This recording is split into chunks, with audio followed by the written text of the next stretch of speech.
Chapter 8, Multiplying in Scientific Notation. In this video, you will learn how to multiply expressions that are written in scientific notation or written in standard form, and you'll be able to rewrite them in scientific notation.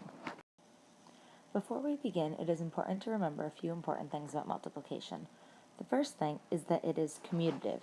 That means that we can rearrange the order of these numbers, and it won't change the value in multiplication. The second thing is that multiplication is associative. That means that we can group numbers, and that will give us the same result as if we choose to group different numbers instead. So I can group 3 times 4 and multiply that times 2 times 1. This is 12 times 2, or 24. Or I could group them in this way, 3 times 8 times 1, which is also 24.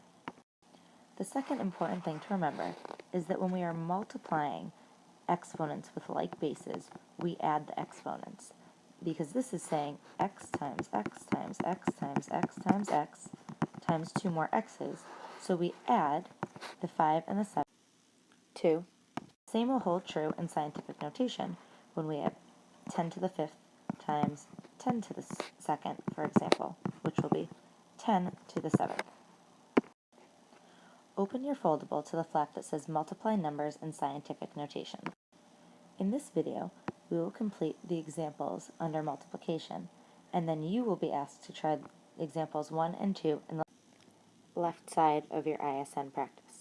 Let me zoom in so that it's easier to see. So for multiplication, it says multiply the decimals, multiply the powers of 10, which of course means to keep the same base of 10 and add the exponents, and then finally adjust the decimal point and power of 10 if necessary to put it into scientific notation. In example 1, I have 2.1 times 10 to the 4th times 4 times 10 to the 3rd. To make this easier for myself, I'm going to rearrange the order. So I have 2.1 times 4 times 10 to the 4th times 10 to the 3rd. Remember that we often use the x symbol for multiplication in scientific notation, which is a little bit different than what we're used to.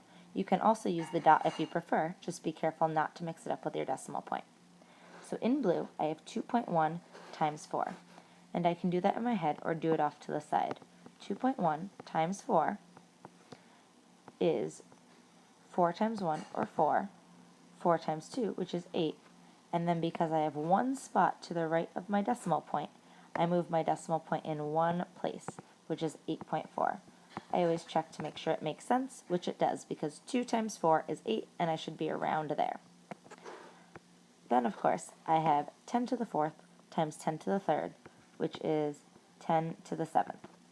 And I double check to make sure that my answer is in scientific notation, which it is, because I have only one space to the left of my decimal point.